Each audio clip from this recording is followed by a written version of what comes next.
শাহজাহান ইসলাম নূর, বাংলাদেশি মুসলমান। আমি শাহজাহান ইসলাম নূর, বাংলাদেশি মুসলমান। মনে রাখো। সংক্ষিপ্ত এ সংলাপেই আসন্ন ঈদ উল ফিতরের সিনেমা দম এর টিজারে বাজিমাত করলেন দেশের জনপ্রিয় অভিনেতা আফরান নিশো।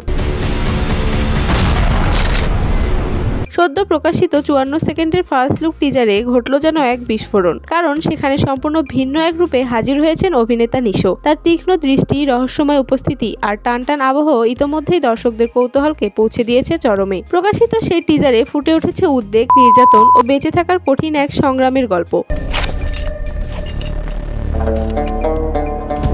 টিজারটিতে দেখা যায় কোনো এক রহস্যময় ঘটনার পর পাহাড় আর মরুভূমির মতো দুর্গম পরিবেশে দিশেহারা হয়ে ঘুরে বেড়াচ্ছেন নিশো। সিনেমাটিতে তার চরিত্রের নাম শাহজাহান ইসলাম নূর। চরিত্রটির চোখে মুখে আতঙ্ক, চারপাশে বিপদের ঘনঘটা। এক পর্যায়ে অস্ত্রধারী একটি দল তাকে আটক করে এবং নির্মম নির্যাতনের শিকার হতে দেখা যায় তাকে। টিজারে ক্লান্ত, রুগ্ন ও ভীত এক লুকে ধরা দিয়েছেন নিশো। অন্যদিকে অভিনেত্রী পূজা চেরির অভিব্যক্তিতে ফুটে উঠেছে অনিশ্চয়তা ও আতঙ্ক। একই সঙ্গে বন্দী অবস্থায় দেখা যায় অভিনেতা চঞ্চল চৌধুরীকে। টিজারের লোকেশন ও ভিজুয়ালও দর্শকের নজর কেড়েছে। প্রতিটি দৃশ্য যেন প্রশ্ন তোলে, কে পালাচ্ছে, কে তাড়া করছে, আর শেষ পর্যন্ত কার হাতে থাকবে বেঁচে থাকার শেষ সুযোগ।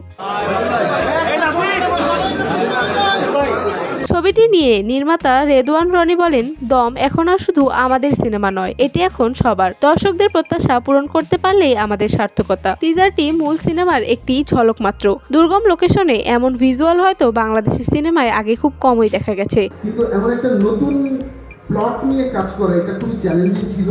অভিনেতা আফরান নিশো বলেন, দম একটি সার্ভাইভাল স্টোরি এবং খুবই ইমোশনাল গল্প। এমন একটি সিনেমা বানাতেও দম লাগে, যা আমাদের পুরো টিম মিলে দেখিয়েছে। টিজারটি দর্শকদের ভালো লাগছে জেনে আমাদেরও ভালো লাগছে।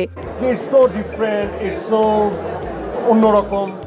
সিনেমাটিতে পূজা চেরির চরিত্রের নাম রানী। চরিত্রটি সম্পর্কে তিনি বলেন, রানী খুবই দৃঢ় ব্যক্তিত্বের একটি চরিত্র। টিজারে তার লুক মাত্র দেখা গেছে। চরিত্রটির বেশ কয়েকটি স্তর রয়েছে, যা দর্শকরা সিনেমা দেখলেই বুঝতে পারবেন। ছবিটি প্রযোজনা করেছে SPF আলফা আই এন্টারটেইনমেন্ট এবং চরকি। দম নিয়ে আমার মনে হয় যে আমরা 2 বছর আগে যেটা একটা অ্যানাউন্সমেন্ট করেছিলাম। প্রযোজনা প্রতিষ্ঠান SBF আলফা আই এন্টারটেইনমেন্টের ব্যবস্থাপনা পরিচালক শাহরিয়ার শাকিল জানান, গত 2.5 বছর ধরে সিনেমাটি নিয়ে কাজ করা হয়েছে এবং বাংলা সিনেমাকে নতুন মাত্রায় নিয়ে যাওয়ার লক্ষ্যেই এই উদ্যোগ। কিন্তু দর্শক বুধ হয়ে সিনেমাটা দেখবে, 1 সেকেন্ডের জন্য উঠতে পারবে না, এটা আমার বিশ্বাস। সত্য ঘটনা অবলম্বনে সিনেমাটি নির্মাণ করেছেন পরিচালক রেদওয়ান রনি। ছবিটি বেশিরভাগ শুটিং হয়েছে কাজাখস্তানে, আর বাকি অংশে শুটিং হয়েছে বাংলাদেশে। নির্মাতা রেদওয়ান রনির সঙ্গে ছবিটির চিত্রনাট্য লিখেছেন সৈয়দ আহমেদ শাওকি, আলামিন হাসান নির্ঝর, মোহাম্মদ সাইফুল্লাহ রিয়াদ এবং রবিউল আলম রবি।